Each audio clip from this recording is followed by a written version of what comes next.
What is MeaningWave? Being a connoisseur of meaning, how would you define meaning? What does meaning mean to you? What would Mm. you today, as Akira the Don now, say to that Akira the Don who wrote John the Baptist? What advice would you give that guy?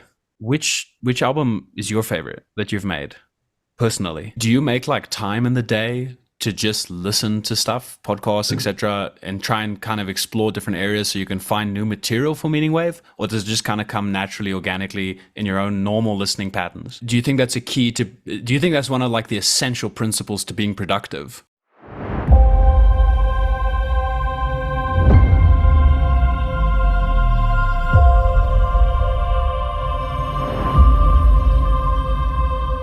What is Meaning Wave? So we're speaking a little bit about meaning. We're speaking a little bit about the meaning within music and the electricity in the room and the electricity in the fingers and the throats of the artist recording it. How would you define Meaning Wave to somebody who's never heard it before or doesn't know what it is? Well, there's a number of ways you could do it. One way you can think about it is as a psychotechnology, uh, utilizing the most powerful delivery mechanism we know, which is music, Yes. with which human beings can integrate some of the most powerful ideas, wisdom, practical, useful knowledge that humans have gathered over thousands of years. You can think of it like mythology, right? The purpose of a myth is to encapsulate within it the knowledge of the society and pass that over to a child so they can understand it. You've spent thousands of years working shit out, right? And like, how can you give that to a child? That's what Pinocchio is for, right? That's what the Jungle Book is for. That's what anything that truly resonates and is carried on. That's what the Bible is for, right? Bible's very long, by the way. Yes. Bible take you a lot, and it's difficult for a child to read. But child versions of these things. That's what these things are for, right? That's the purpose of myth. And prior to the printing press, one of the ways that humans would deliver this information, it was not via books. They would speak it. Yeah. But they wouldn't just speak it. It was more rhythmic and melodic in its imparting, which is why Beowulf is a fucking poem, right? It's a big ass poem. So you can remember it, right? That's why Ulysses is a poem, right? So you can remember it. So you'd be gathered around a campfire and people that have whole ass fucking books in their heads, right? And you would bang out your bit. I'm going to say the bit of Beowulf, and yeah, your homie says that bit, and your dad says that his bit, and he drops a little bit of his dad's sauce in there, making it a bit unique to him, right? And everyone's involved in the telling of the story, and it's done via a delivery of words with rhythm and melody inherent in them, so you can remember them, so they're sticky, so they can keep going, right? Yeah. The printing press took that away from us, but that will be just looked back upon as a weird little blip in history. Before we then got back to being more involved in the telling of the story. But anyway, it is very little discussed how powerful music is as a delivery mechanism, right? And people don't think very much about the lyrics in the songs they listen to and what those might be doing to them, and why it is certain sounds and frequencies work and what they do. People don't really think about why it is when you're in the club and a certain record comes on, every single ass in the room goes into a fucking ultra squat position. People don't really think about why it is when certain records are played next to each other in clubs, people start headbutting each other. You can do this. I've done it. I've many times. You go, this plus this equals this. Music is way more powerful than people think about and realize. So what I'm doing is putting into music things that I wanted to learn, things I wanted to integrate, you know? When I was a little kid, I used to read my revision notes over ambient music and play it when I went to sleep. And that was how I did my revision. So I've been aware of this for a long time. Yeah, I made rhymes when I was in primary school to remember things like the food pyramid, and I can still remember that rhyme, Yeah, that's exactly it. And I would remember people saying to me, why can I remember the lyrics of a song so well, but I struggle to learn something I studied? Well, for one, you're listening to a song over and over again, presumably, if you like it. And then second, it's not just the lyrics themselves, it's that they're embedded within a melodic structure. And that melodic structure it's an additional thing that your memory can kind of grab onto, right? And you mentioned writing. Writing is kind of like outsourcing our memory, which is useful in a way. Like if I have a to-do list and I write down the things I need to do, I don't have to remember anything. I just have to remember to check the list. So there are uses to outsourcing your memory. But music as a psychotechnology, as you put it, it makes total sense that if I'm listening to one of your albums over and over again, the ideas are it's not just that I'm singing along or listening, but I'm actually integrating those ideas into the way I view the world. So and the ideas are meaningful. So you're integrating meaning into the way you see things. And this kind of leads me to maybe a broader question, which is, how would you, being a connoisseur of meaning, how would you define meaning? What does meaning mean to you? I know it's a broad question. Well, it's an individual question. Okay. It's what has meaning to you might be very different to what has meaning to me. And again, this goes back to what myth is for and what myth does, and thinking about myth and art, myth, all of these things as a mirror with which you can look at that, and it shows you where you are and who you are. Yeah. And it shows you where you could be and where you are, the Joseph Campbell way of looking at it was, say you're watching Star Wars and you're identifying with Luke, and you're in your teens. That's correct. You're in the right place. That's what you should be doing. If you're watching Star Wars and you're identifying with Luke and you're in your early 50s, something's gone drastically wrong, because you should be looking at Obi-Wan Kenobi. You should have moved on by this point, right? And the mythology of the culture, that's what it's for. And that's so back to the question of meaning. What has meaning to you will be very different at different stages of your life. And we can use art and culture as a way of examining that and examining what things mean to us and what has meaning to us. And meaning is, of course, the very sustenance of life itself. Right? Yeah. Outside of sunlight and water and food, the rest of what keeps us alive is meaning. Yeah. What has meaning to us is an individual thing, and it's a choice as well. And some of us choose to find meaning in things which poison us without even thinking about it. And that, again, goes back to what I was saying earlier about music. And what's in the music? What's it saying to you? What are you listening to? What are you programming yourself with? What are these ideas? What is this? What is the world that you're building? Yeah, inside your head. What is that? And what's it doing to you? Is it beneficial to you? Because you get to choose. This is the thing. You get to choose what has meaning. There's a David Foster Wallace MeaningWave song about that very specific thing that's about 8 minutes long, and it's great. I would recommend that whole record. But you get to choose. You're constantly at work. You're constantly creating. Man, that's what man is doing. At all times, you're constantly creating. You're creating things. You're creating the very existence around you. You're creating the very world around you, right? And you're as powerful in your creation unwittingly as you are wittingly. Just as powerful. And the problem is when you're creating unwittingly, quite likely that's someone else's plan, right? If you're not enacting your own plan, you're enacting somebody else's. The world will ask you who you are, and if you do not know, it will tell you. The devil will find work for idle hands to do, all that, right? And if you've not specifically decided what has meaning to you and what is meaningful to you, something else will have, right? And that will be joyriding around in your body like a skin suit, like a fucking like a monster truck at a bumper car rally, and causing all sorts of problems. And that's not necessary. Like, that doesn't actually have to be the case. All you have to do is decide that you're going to take charge of these things, and you're going to decide what has meaning and what doesn't, and you're going to orchestrate your life in that fashion. Yeah, and you kind of choose which kind of levels of meaning you're going to go to, because there's obviously different things are meaningful in different ways. Like if I ask you, why do you get out of bed in the morning? The answer you give me is going to tell me about what you find meaningful. And maybe someone says, well, I want to make lots of money. And maybe that's meaningful within your current context, but that's still kind of subordinate maybe to a higher meaning you have in your life, which is you want lots of money because you want security. And that's subordinate to something even higher. So you got to kind of consciously aim at the higher level. Why is that there? So you need to go through like, because something put that there. You didn't necessarily put that there yourself, right? Mm. That specific tree that you just spoke of, right? Yeah. So you wake up because you want money because you want a certain kind of lifestyle, you want a certain kind of lifestyle because what? I don't know, a music video I saw in 1993 or whatever the fuck, right? Or like an argument I had with my mother or whatever. It's like, and then you go, well, do I want that there?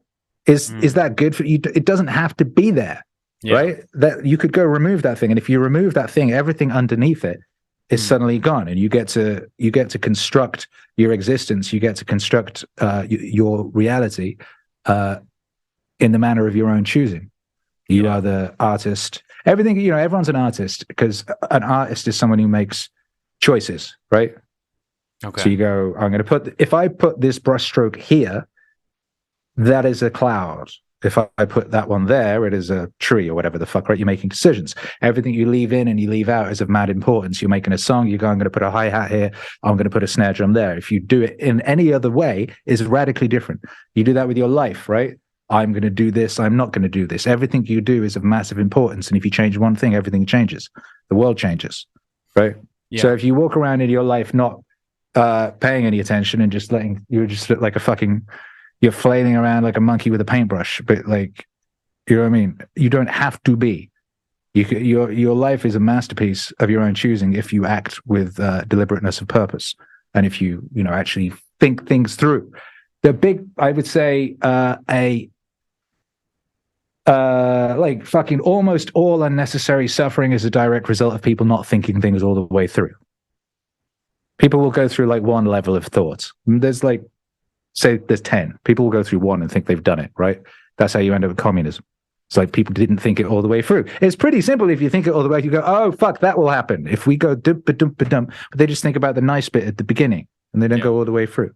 And that's what babies do, and that's cool for babies, but we're not babies. And that's why the infantilization of culture is a problem, and that's why the whole psyop of people listening to music about the direct experience of the horny teenager for their whole lives is a problem. That's why MeaningWave is useful and necessary. Because if all you're listening to is music about the experience of the horny teenager, which is like 95% of pop music, then it's not really that surprising that so much of society is in this creepy state of arrested development in their 40s and 50s, acting like teenagers. Sitting around jacking off over Funko Pops. Ridiculous. So speaking of like age and kind of maturity, on your first EP, I think you released it in 2014. The first song on that EP is my favorite. It's John the Baptist. And when I listened that was 2004. 2004. Did I say 2004? Yeah. Right, 2004. 10 years later. Yeah. That song, when I listened to it, I sense a lot of like kind of tension with yourself. The song seems to be very confessional, like you're kind of saying things and getting them off your chest. And I think in the second kind of half of the song, there seems to be like a kind of wrestling with faith, with God. What would you today, as Akira the Don now, say to that Akira the Don who wrote John the Baptist? What advice would you give that guy? Lift weights. Like literally, I think about this stuff. Like, and I've been asked that question or a variation of that question quite a lot. And oftentimes I'll be like, well, I wouldn't say anything because, like, where I am now is where I need to be right now, and da da da da da. But like realistically, I could have avoided like decades of unnecessary suffering and anguish and angst and all manner of fucking really big problems. Yeah. Really big problems. If I'd just been picking up heavy things and putting them down again from a very young age, picking up heavy things and putting them down again, builds up your body and builds up your mind-body connection and makes you very, very secure and confident and at ease. And a great deal of the unnecessary suffering of which we earlier spoke, which is often a result of people not thinking things all the way through, is also a lot of things a result of people not doing things all the way through. So you get part of the way, you go, oh yeah, I'm going to read and make myself smart. But if you do not also simultaneously make yourself strong, you're lacking an incredible fundamental thing. And you can only exist in a state of a certain kind of inadequacy. And you know, in your subconscious knows that you are weak. Your subconscious knows that you could be crushed. Your subconscious knows that you could not actually protect the woman you're with. And they are therefore a sniveling fucking worm. And you do not deserve her. And you will act in that manner. And your exterior world will reflect that in that manner. Literally, I was never fucking told or taught anything about physicality. And I literally only worked it out pretty fucking recently. And so, yes, if the young me, and I would go earlier than that, I would go way earlier than 2004, because I was like 23, 24 at that point. I would go back to like 10, type thing, 11 type thing. And I'd say, you little motherfucker. All the fucking things, all the trouble I had at school, all the awful stuff that happened, so much of it would have been avoided had I been as competent and integrated in my physicality as I was in other areas. There's this psyop, and the psyop at that point was like people who are artistically inclined are not physical. That's jocks and they're retards. So the jocks are over there and they're mean and they're retards and they're strong. And the cool arty people, you guys take loads of drugs. That's what you should do. You should take loads and loads of drugs. That's what artists do, all right? Don't integrate your physicality. Just go get fucked up and maybe don't kill yourself type thing. It's very, very silly. And there's obviously lots of reasons for why that might be. But what you know the truth as you get older, like some of the most sort of cognizant, wise, interesting and well put together and creative all-round people I know these days I meet in the gym. Like, it's interesting. Yeah. That whole, and it's such a psyop because it was just shit you saw it in movies, right? It was just like in movies you have the the guy who lifts weights is a retard. They still do it. What was the film I saw recently that I didn't like? But people were telling me to watch. I think Peterson said it was good. Free Guy. It was Ryan Reynolds playing, essentially being in Grand Theft Auto. I've seen and that had this like this archetype of like strong version of him is just a moron. Like there's the guy who's like the guy who lifts weights version of him is just airhead moron. And it's not helpful. So yes, there you go. Lift weights. Lift weights. Eat a lot more meat. Shit will be better. I always ate a lot of meat. I did try. I wrestled for many years because again, society told me that I needed to be eating lots of vegetables and this, that, and the other. And I constantly had like basically the whole food thing. I had like acid. Probably I was like lying awake at night, like in agony for years. And I'd go to the doctor and they'd try and make me like take pills, and I never trusted government drugs, so I refused. And I eventually worked out if I just stopped eating pasta and bread and shit like that, it went away almost immediately. I was like, oh, fuck. Interesting. And then eventually I started removing things, and I eventually worked out if I just removed vegetables and carb stuff from my diet, I suddenly felt amazing, didn't have any of the physical ailments that had been plaguing me for decades. And life was beautiful, Yeah. And that's weird. I often think about, like, you use the term psyop, right? It seems like people were so oblivious to it back then. I often wonder what are some things that are happening right now that people are just completely oblivious to? Like, what are some things that you and I completely kind of accept without question, even today, that we can't even talk about what they might be because it's just so integrated into our day-to-day lives that in 20 years from now, people are going to say, oh, that was a psyop. I often wonder about that because... Well, what is that? Everything's a psyop.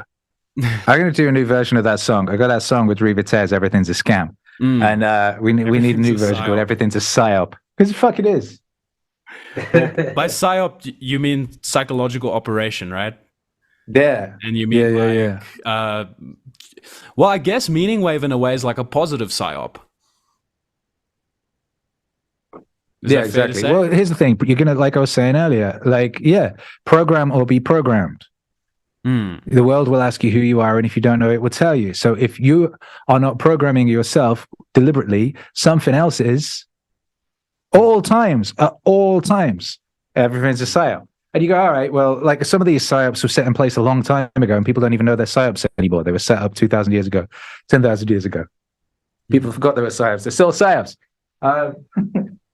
So, like, yeah, that's what is going on, and it is your responsibility as a sovereign individual to program yourself. And like I was saying, get the desired outcome. And you have to think things through and go through things and trace things back as far as you can, and see if like the foundation is the correct foundation. If not, remove it, replace it with something else. All that. Monitor your fucking habits. What are you doing? Like habits, your habits. Your habits are probably psyops. Yeah, and right? Self-imposed. Quite likely. And a lot of times, like, it's like certain things that you do habitually that you don't realize you do habitually, you do them because that was encouraged by something nefarious, a fucking advert, a book, or whatever it was that exists. But like, if you do not work it out, no one else is going to do it for you. Only you can save mankind. There's literally only you that can do it. You know what I mean? Yeah, well, I mean, you don't really have anybody else that you can control other than yourself anyway. So even if even if someone else was responsible for saving mankind, you still can't make them do it. So the only person you can kind of steer in the right direction is yourself anyway. So tell 24 Akira the Don that as well. That's another thing. You know, some things are in your control and others not. Like, do not waste any fucking time concerning yourself with things outside of the realm of your direct control. Like, do not do that. That's another unnecessary suffering. You go unnecessary, like, to go, okay, what's unnecessary? Because, you know, suffering is necessary. Some suffering is very necessary. Suffering is, life is suffering, right? Is one aspect, one thing that everybody knows. However, unnecessary suffering is not necessary, because it's unnecessary suffering by definition. And unnecessary suffering tends to be, as we were saying earlier, not thinking things all the way through. It's almost always being outside of the realm of the domain of your direct control, which is the moment, essentially, being outside the moment. You're worrying about a future that doesn't exist. That's outside the moment. That's unnecessary suffering. It's also giving creative power to that which you do not wish to exist. That's praying to the devil. You know what I mean? Feeling anxious about the past, or regretful, or sorrowful, or nostalgic, or whatever it is, that past doesn't even exist. That's some weird shit that your brain remade that. It is not a photocopy of the truth. It is not a movie. It's not like a recording of what happened. It's a reconstruction. It's not even real anymore. It doesn't exist. All that exists is the moment. And every time you're outside of that, that's a problem. And you're creating unnecessary suffering for yourself and for the rest of the world. You know? Tell little Akira the Don that. So my two favorite MeaningWave albums you've made. The thing is, just there's so much you're saying, I can't possibly comment on everything. So but I love what you're saying. Because what I'm hearing is, it's very obvious to me that you've been influenced by the MeaningWave itself, right? Obviously, you're spending more time listening to it than any of us, because you're actually composing it. So, I mean, you're probably listening to these clips over and over again, trying to get the right sound bites, trying to get the right snippets. So obviously, it's influenced you a lot. My two personal favorite MeaningWave albums are Waterwave, which you actually mentioned already with David Foster Wallace, just because the speech is, I mean, incredible, and the mixing you did is great. But my other favorite, I think, is underrated, and that's Dune Wave. I love One Step Beyond Logic. The final song on that album is incredible. Which, I'm sure you've been asked this before, but I'm curious, which album is your favorite that you've made personally? Which one are you most proud of? Right now it's Dune Wave LP. Which is coming out this year. Awesome. So you've heard the Dune Wave EP from, what was that, 2018, 2019? There was 3 or 4 tracks. The album that is coming out this year, which is 20 songs, I believe, is by far the biggest and most glorious and epic and anthemic and dense wisdom wise thing that I've yet had anything to do with. I suppose it's a bit of a cop-out saying my favorite thing is the newest thing, but it should be the case if you are improving and progressing and so on and so forth. Dune is incredible as a text. Yeah. It's biblical. Yes. In that it is so dense with wisdom, and like the kind of wisdom that is worked out over thousands of years. Mm. You know, the way that, say, Meditations has got, you know, wisdom that withstands fucking epochs, which is why it's still useful and we still have it. The Bible, right? There's not that many texts in our contemporary canon. There's none in our contemporary canon that you could really say that about, other than Dune. Yeah. Dune, Yeah. we'd say Dune in the UK, but like I'm particularly working with Danica on it. She's like done an amazing job of like finding the diamonds in the mines of Dune. And we spent a long time. We've been working on this record for years. Wow. For years we've been working on this record. Yeah, and you're gonna love it. You're gonna love it. It's great. Yeah. So well, I didn't even know that you were making one. So this is great news for me. I'm looking forward to listening to it. I'm curious. Well, I'll tell you something. Like, what's interesting about MeaningWave is I love all of it. I'm very proud of all of it. There's not one MeaningWave record that I'm not happy to listen to, that I am not glad exists. And I couldn't say that about my previous catalog. And it's very rare for people who make artistic guitar, who create things, to be able to do that, right? Because what happens is and there's reasons for this, is oftentimes when you listen to your older music, you only hear the mistakes or what you would do differently now. Is like I was saying earlier, right? Art is a mirror. So your own art is very specific in that regards, because it shows you where you are now and where you were then. And where you were then is like usually like by just inherently not where you are now. Where you are now is where you're happy to be, and so on and so forth, right? So listening to old stuff, oftentimes for people, it's like, oh man, I wish I would do this different and that different. Not the case of MeaningWave. All of it great. And while I would definitely do a lot of it different now, and a lot of it, you know, I would mix better or use different sounds or whatever it is, it's great, and I love it all. I'm very proud of it and very glad it exists. And I can happily listen to it all day. Awesome. Which I don't, because I'm too busy making new stuff. So I very rarely get to. Yeah. When I'm doing live streams or what have you, is the only time I'll listen to old stuff. And then I will be with the audience going, hey, wow, this is fucking great, isn't it? Hey, how about that? Do you make like time in the day to just listen to stuff, podcasts, etc., and try and kind of explore different areas so you can find new material for MeaningWave? Or does it just kind of come naturally, organically in your own normal listening patterns? Well, one thing is I don't try anything, and I notice you've used this word "try" quite a lot. And there is no try; there is only do. And one thing is, it is actually like quite like very important, like a important mindset shift. Because I used to do a lot of trying. I used to say "try" a lot, and I removed that some years ago, and have found it to be hugely beneficial. To shift from having, because you know, you, like I was saying, you're always creating unconsciously or consciously, deliberately or undeliberately. It's always happening. And when try is a part of your lexicon, you're always in a state of not having achieved or not doing. There's a kind of weakness in that. So I'm actively engaged in all manner of things, and they're all a case of.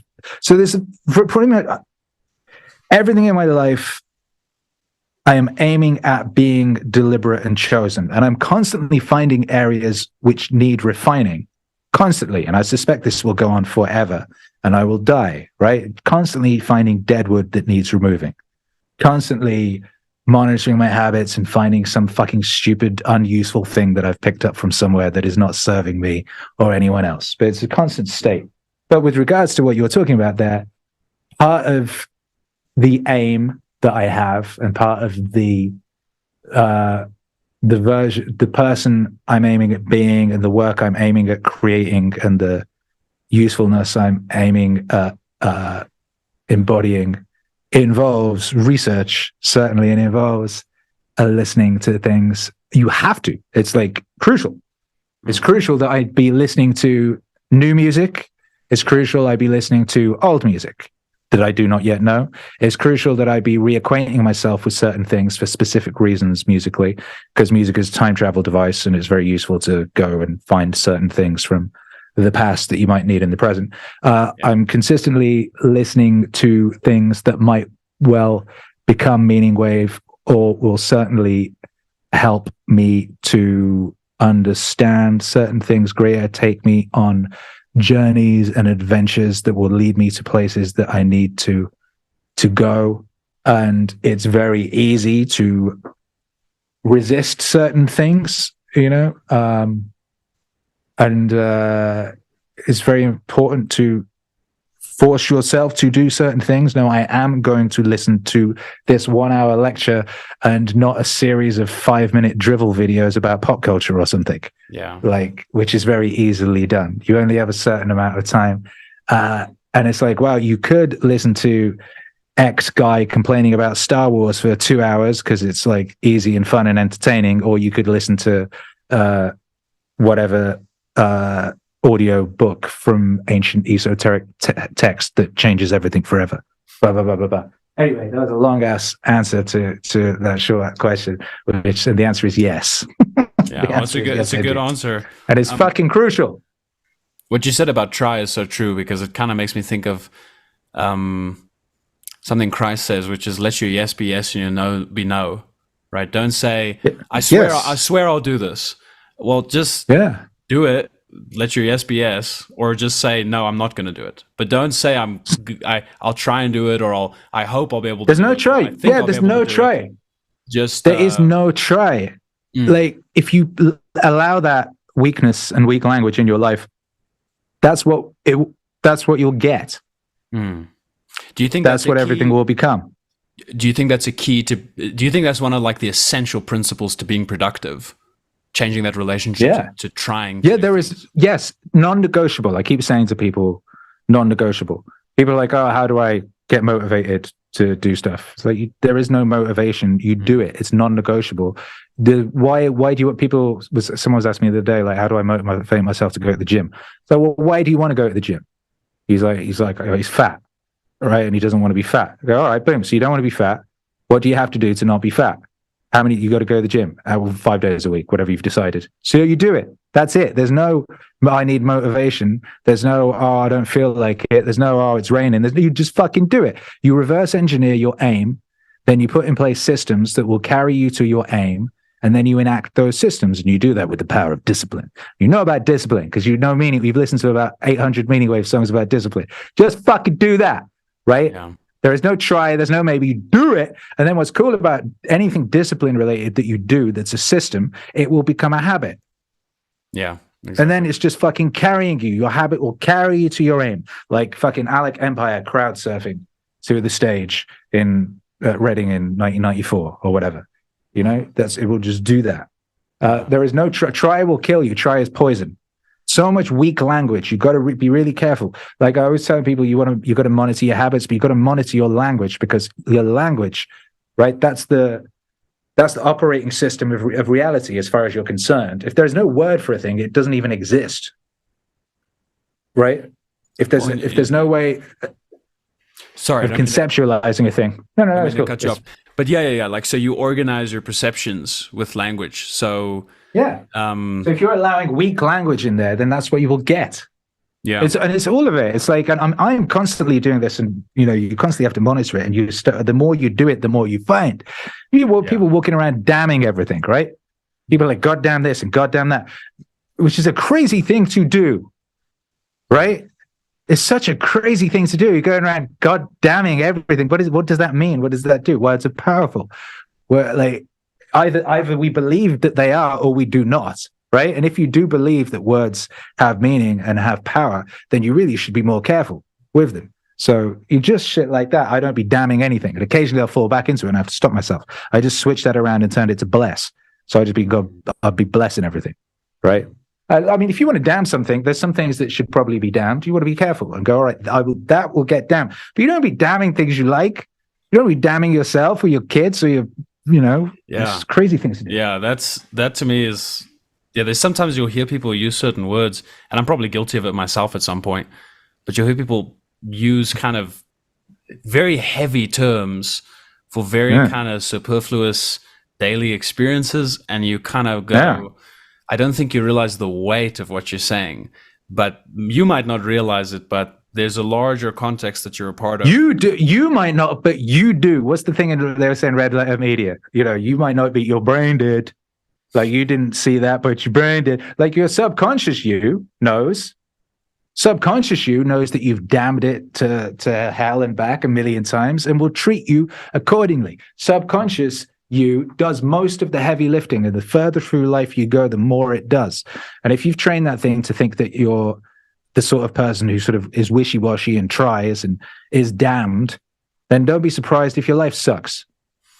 Yeah, don't be surprised if everything's going to shit around you. You know what you said about how the subconscious does most of the heavy lifting?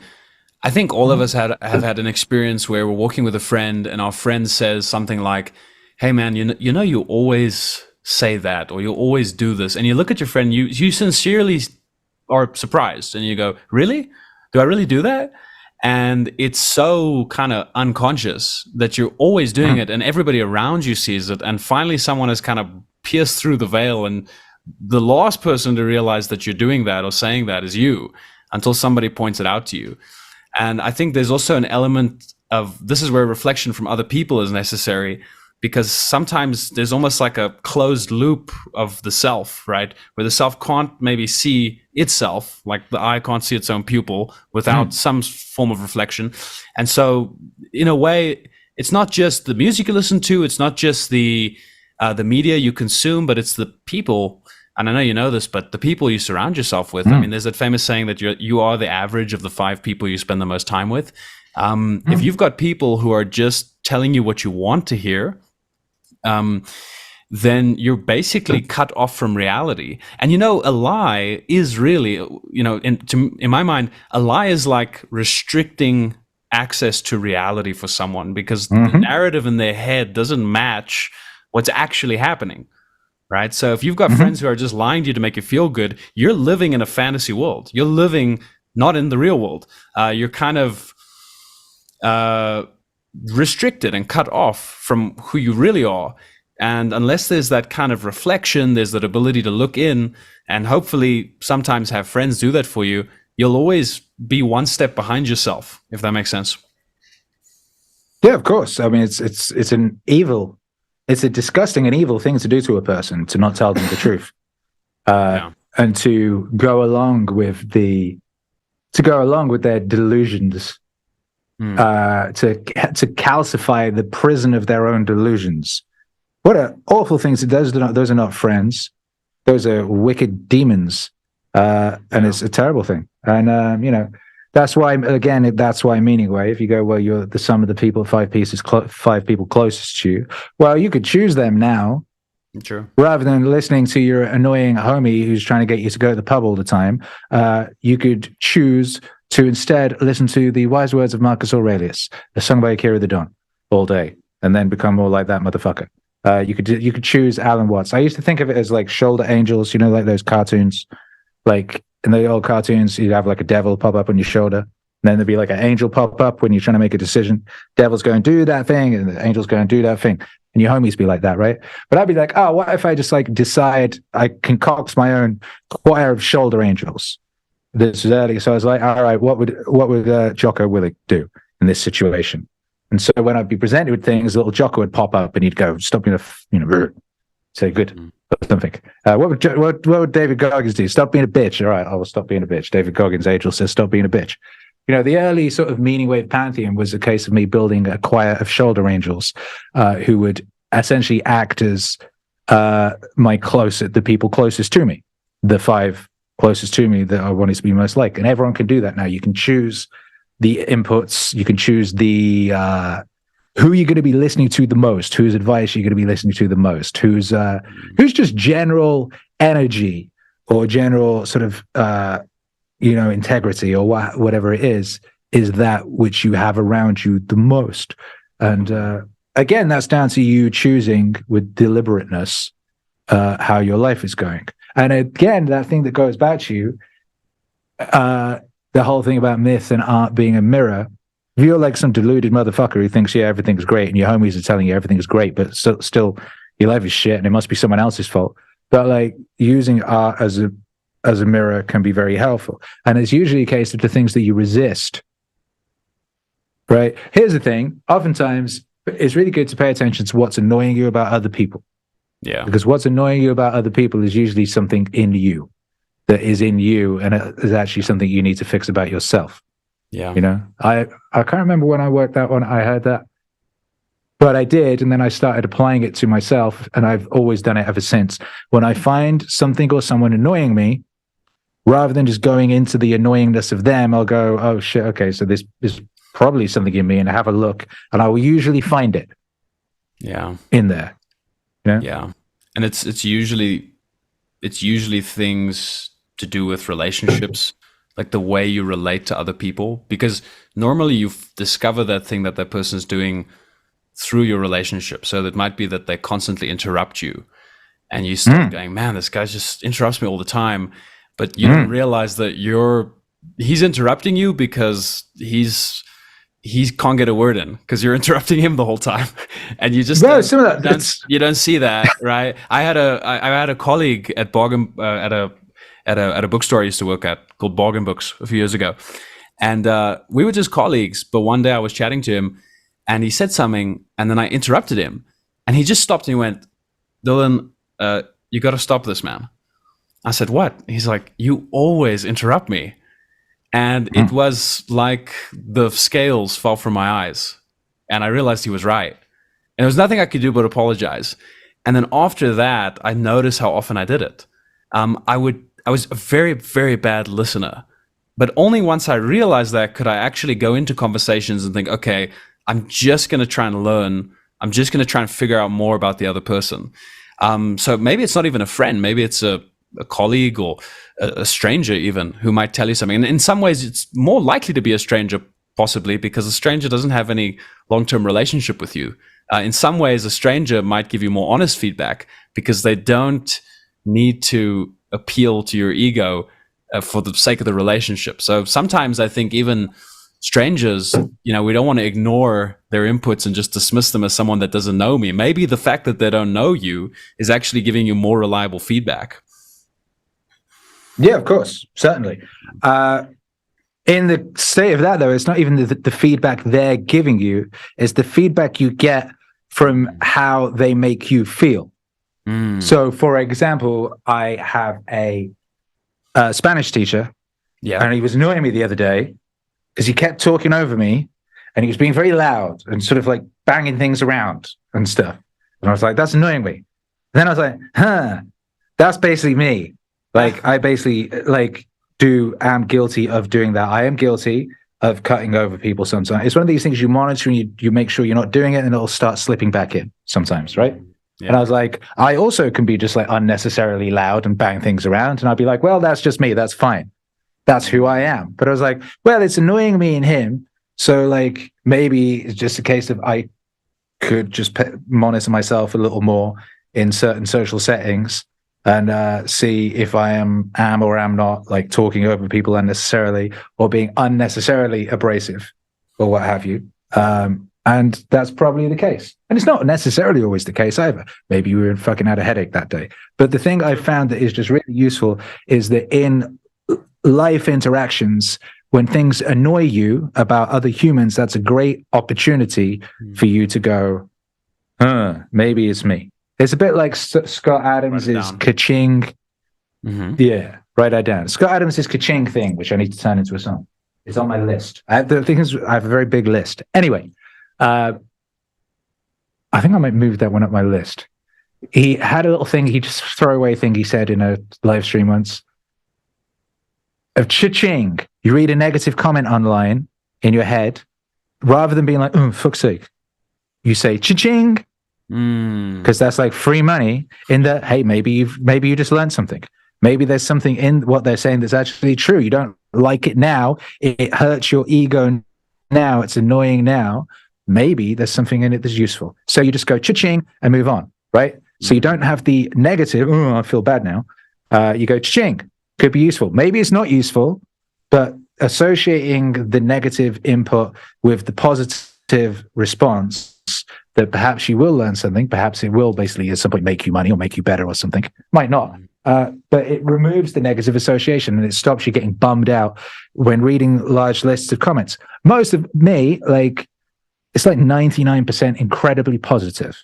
Like every comment section or anything is to the point that people think it's not real.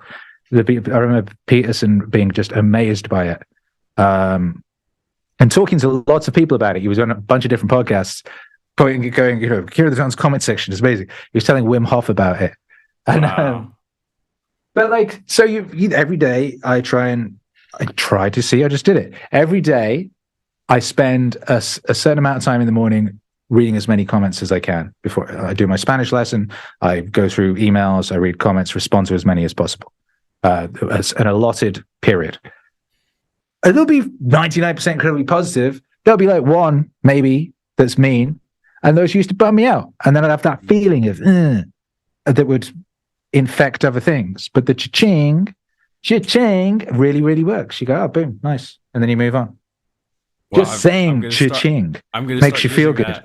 I'm going to start using that. It's really good. It really works. And then what you find is you like a little later, you'll go, oh, so that thing. And you're like, oh, yeah, they were kind of right. Yeah. Like they said it in a way that was mean or what have you, but there is something in that. Or you go, no, I don't agree with that, but thank you for adding it. Yeah. And sometimes I've found sometimes the comment is obviously true, but it's not something that you thought of as a bad thing. That person just doesn't like it. It doesn't match their taste. I remember doing a live stream that was very long and very slow. And my goal when I sat down to do the live stream was to be very long and to be very slow. And the guy commented, "This is so long and so slow." And I said, I found it very helpful just to tell him, it's very long. I thought it was very, very long and very, very slow. Just like, as I intended. If you think this is long, you should see, so sometimes it's not necessarily that the person is wrong. They might actually be right, but that might be what you intended. And if it's what you intended, then they just perhaps have a different taste or they just don't like it. And it shouldn't be illegal to not. And that's good, but it's good. And like, oh, thank you for, yes, that was my intention. I'm glad that worked. Yeah. And then there's a negative reaction. It's not in itself negative. Yes. And the idea that this weird idea that we have that everything should be positive in reaction is very strange and makes no sense at all. That some people do not like a thing, thank God. Right? I mean, it's certain people you want to not like your stuff. There's certain people who should not like what you're doing, and if they do, then maybe what you're doing is wrong. That is not how you should be doing it. Yeah.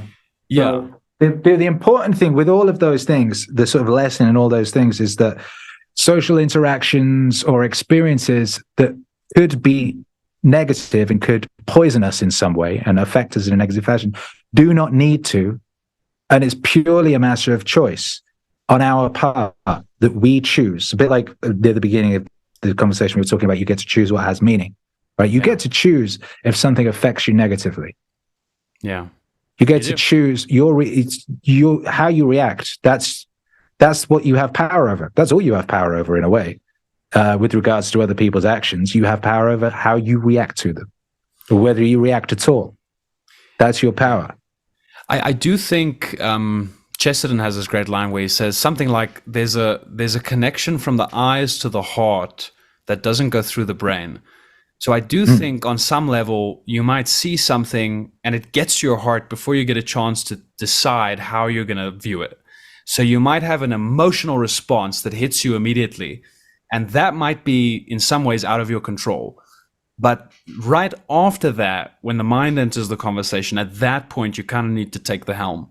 But I don't think I can tell myself how to behave in a situation that I've never been in, because I'm not going to know until I get there how I'm going to feel or how I'm going to respond. But at least if you have that principle, when you get there, you can say, okay, let me kind of just be conscious of how I'm responding right now and how I feel, and let me try and make the most, the best move going forward. No try.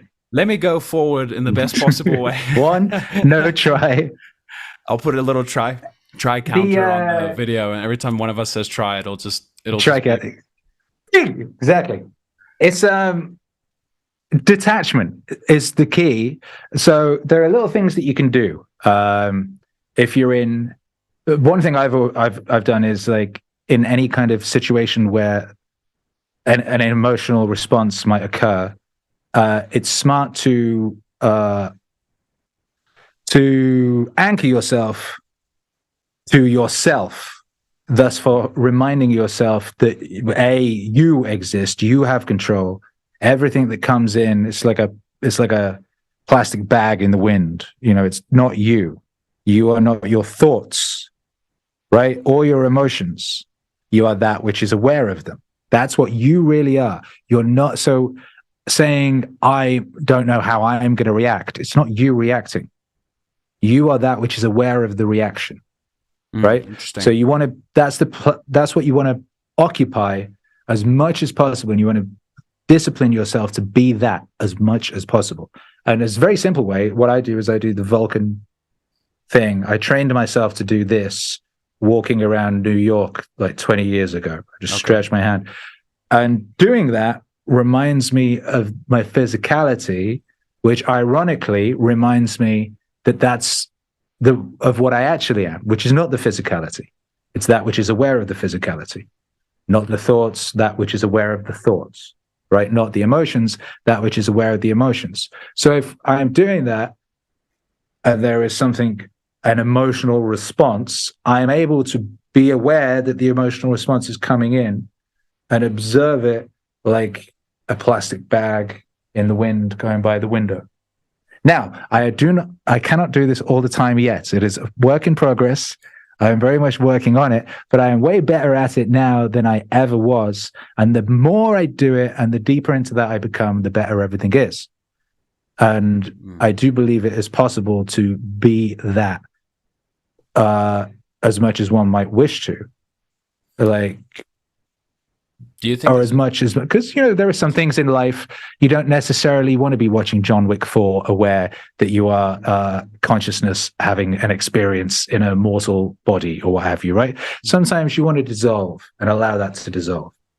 But there are all those things you were just talking about, like, something could happen and I wouldn't know how to respond, so I would try to no. In anything like that, you want to be aware of the truth, which is that none of those things are you. They are things of which you are aware and over which you have the control of how to respond, not respond, which things to allow. A thought comes in, that's not you. I teach my son this, because when he first started having thoughts come in, he'd be like, oh, am I bad because I had that thought? It's like, no, that's not you. You get to decide what you do with that thing. A thought's come in, you can focus on it, you can go into it, you can explore it, or you can let it go like a wet fucking plastic bag in the wind. It's not you. And so I think that's a very useful way of dealing with such things. That last example you used, I can definitely agree with. I do sometimes worry in myself because I used to be very adamant about meditation, and I did sometimes feel I was almost, I don't know if I was getting closer to being human, but there was a tendency to almost view the body as bad and to almost lose that kind of sense of humanity. Because I think there is also something beautiful about the fact that we do get rushes of emotion. In some ways, when I feel a meaningful experience, in some ways, it's physical. Like I feel it through my body. I can see goosebumps on my skin, and I actually feel more alive when the body's integrated. And it's in those moments where I really feel like myself. And that's a combination, I would say, of body and soul, if I could put it that way. So we talked about that earlier. True. Yeah. I think, did we mention how?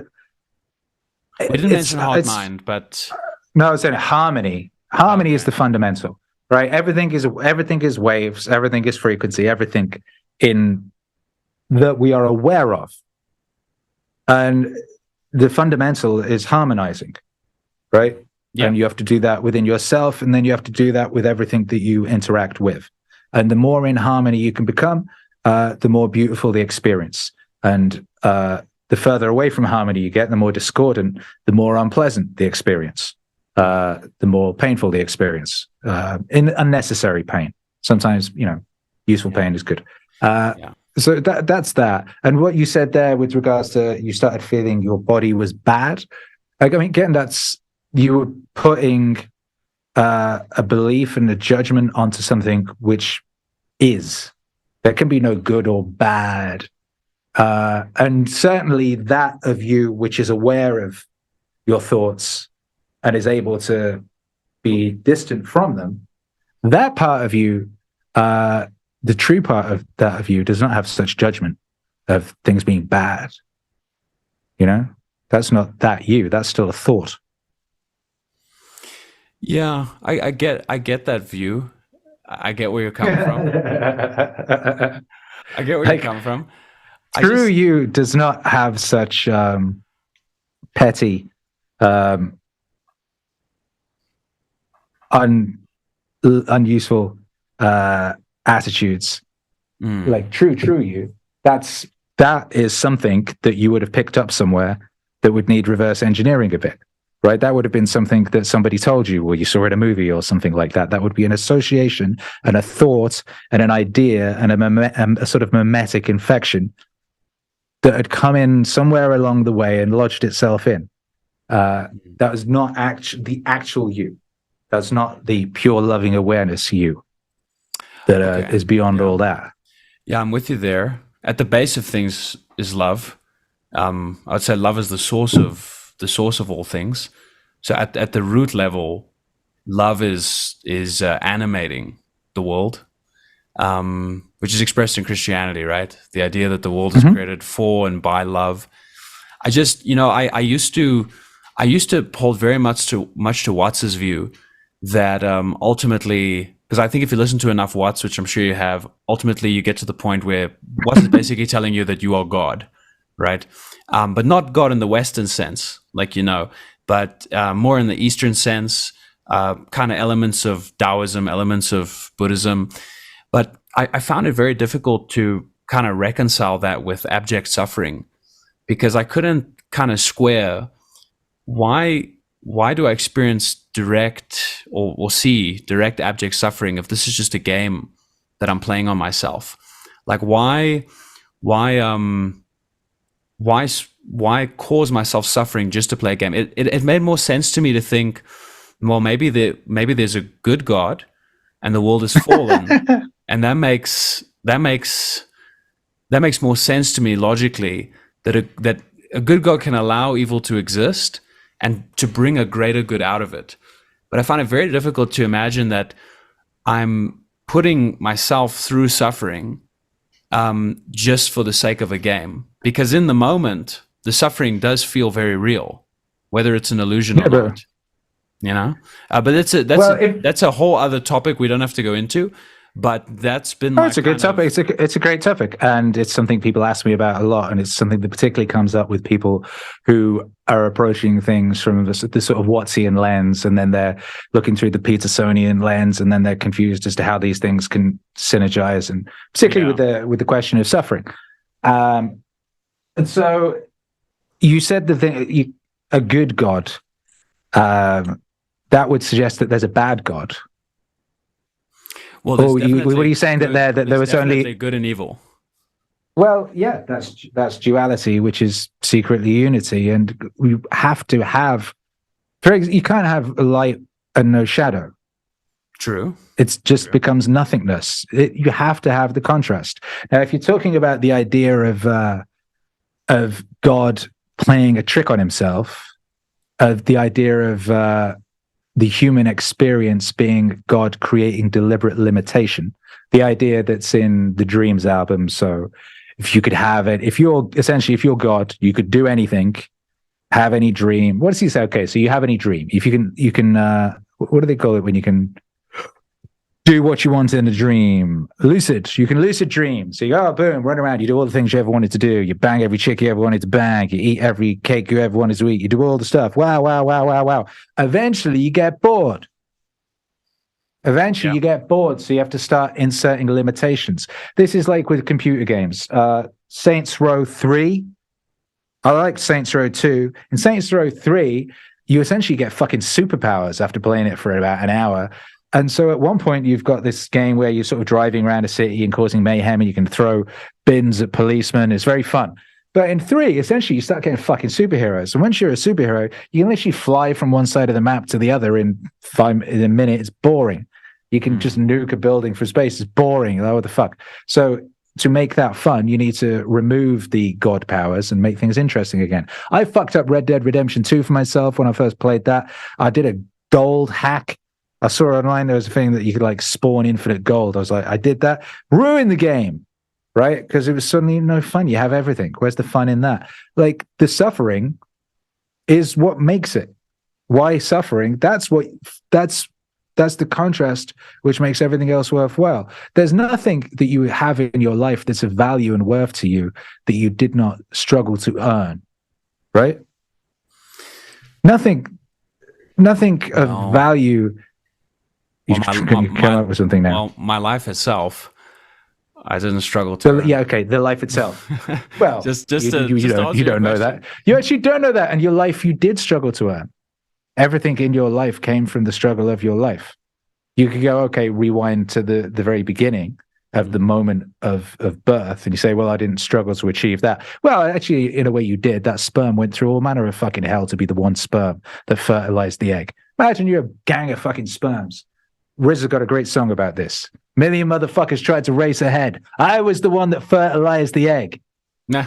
You know, and then he talks about like he fucking finally gets there and he's like, I reached home base. And he's like, then I thought that my work was done, but my struggle had just begun. Life is a struggle. It's like every aspect of your existence has come through some kind of struggle that you could keep tracing back to a point where you can't remember anymore.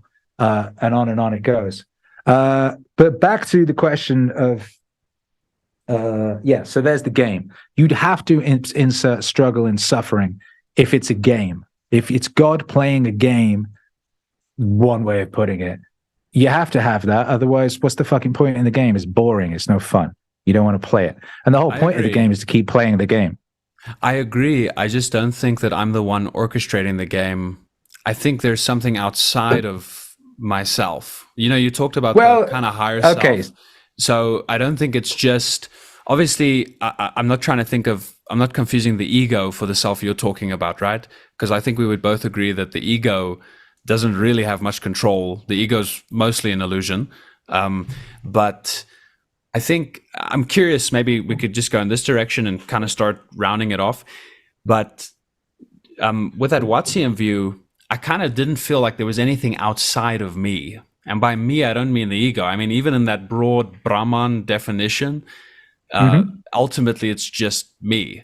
Do you think there's something beyond that? Or do you think ultimately it's just the self?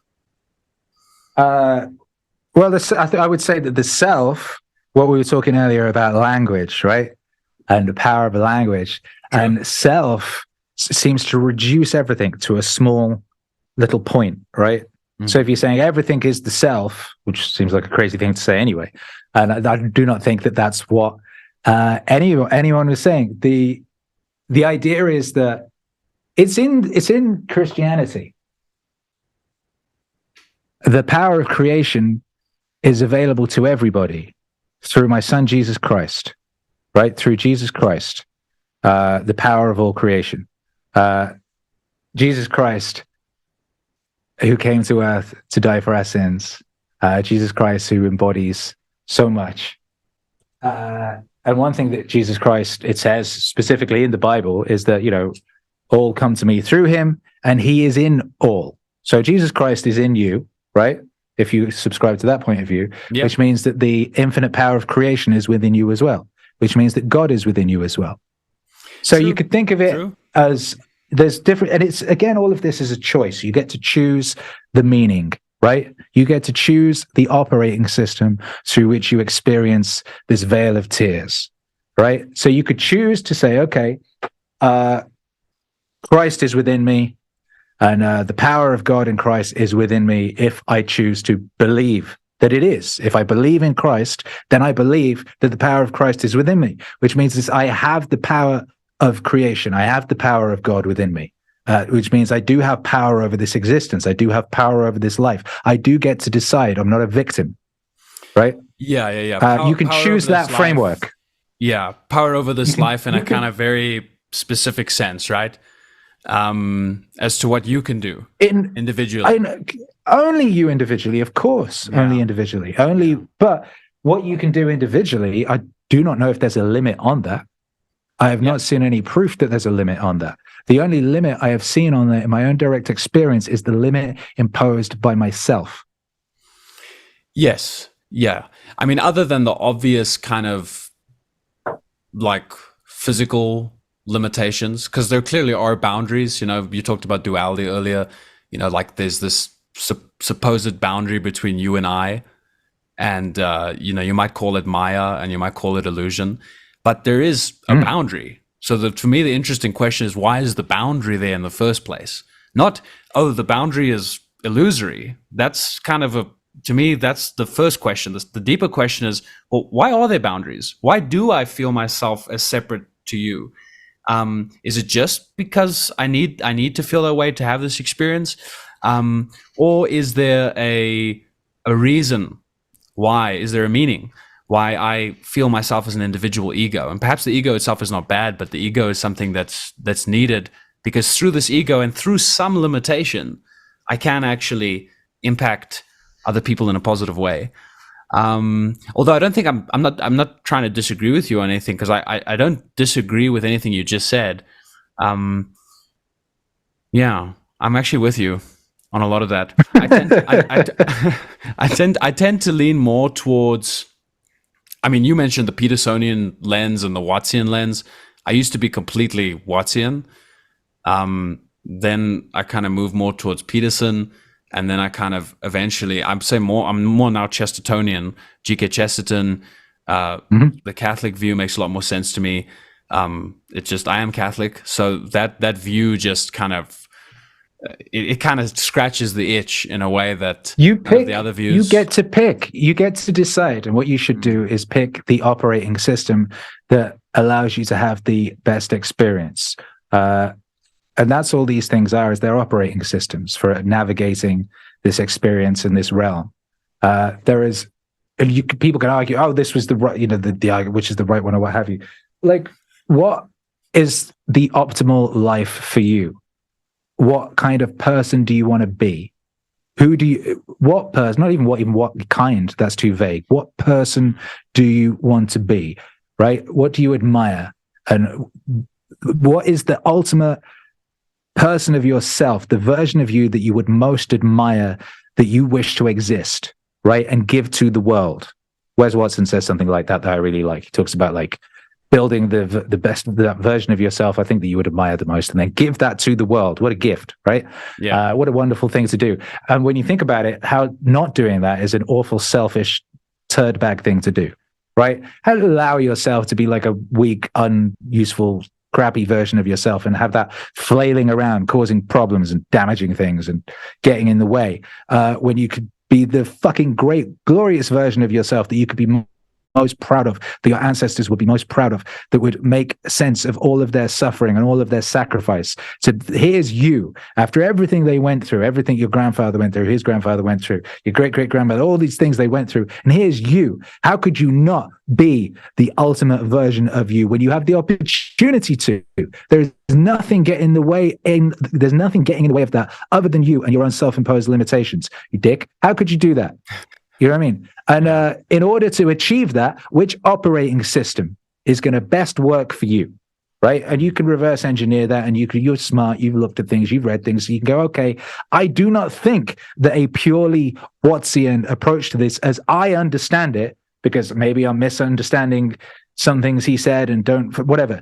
I don't think that is going to get me to where I need to be. To get where I need to be, I've reverse engineered it, and I need to do these things. And to do these things, this specific operating system, which involves worship and ritual and so on and so forth, is going to get me there. Cool. Choose that. You did it deliberately. You thought about it. You thought it through. You didn't just fucking flail around and accidentally end up in a place, right? You didn't just fucking roll down a hill and bounce off a step and land on a car, right? And oh, that's me. You did think about it, and that's good. So that's all. That's the best you can do, right? Yeah. Yeah. Well said. I would even dare I say, amen. Yeah. Amen. Exactly. Amen. So, You say amen. I like that. Amen. Amen. yeah. South African English is very British. That's where the accent kind of goes away.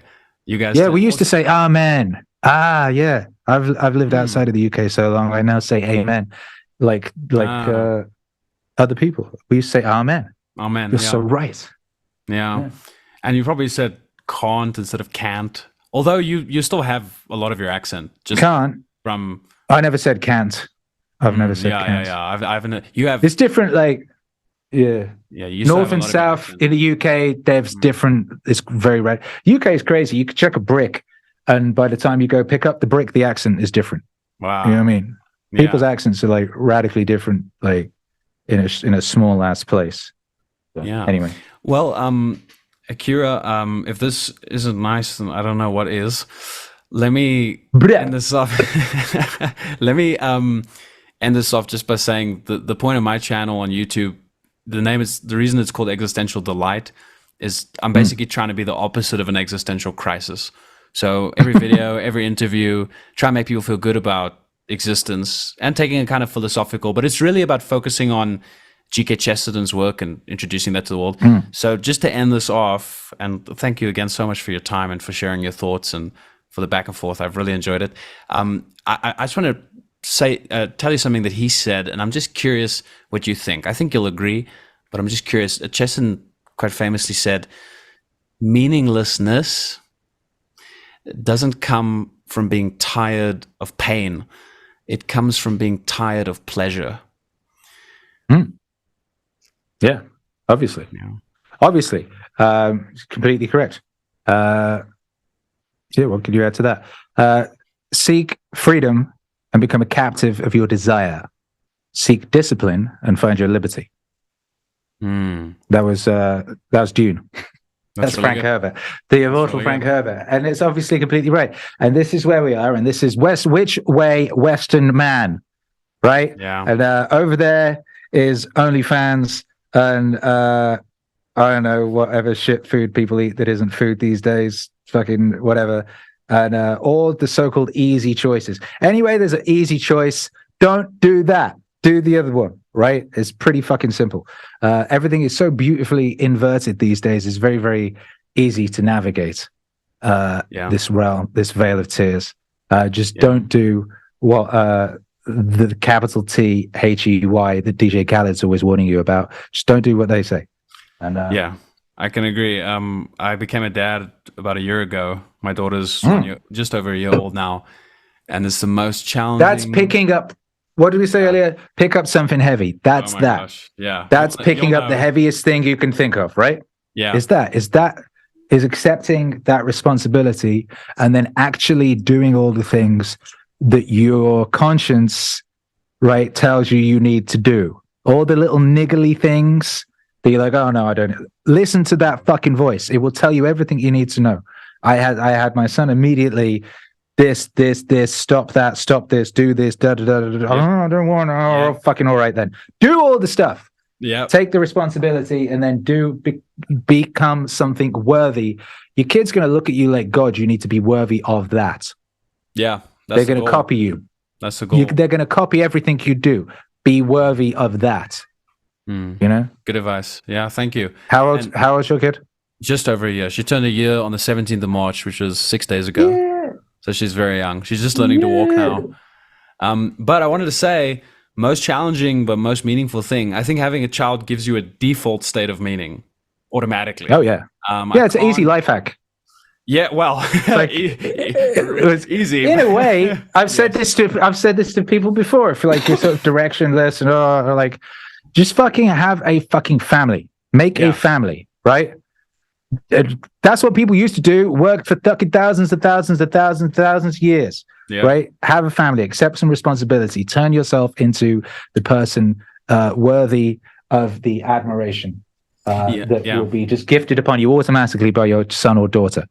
You know, Definitely. Boom. That's a fucking easy way. It's a lot easier than like flailing around trying to find something that you're interested in or whatever people do. Like if you're not naturally interested in something, like trying to find something you're interested in is a ridiculous pursuit.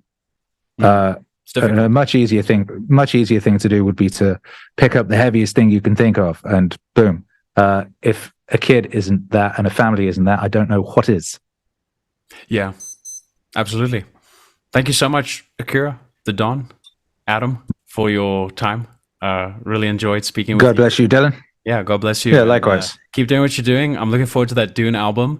I'm pretty sure I am gonna share all of the links to all your stuff in my description video, although your channel's far bigger, but there'll be people in my audience who haven't heard of you.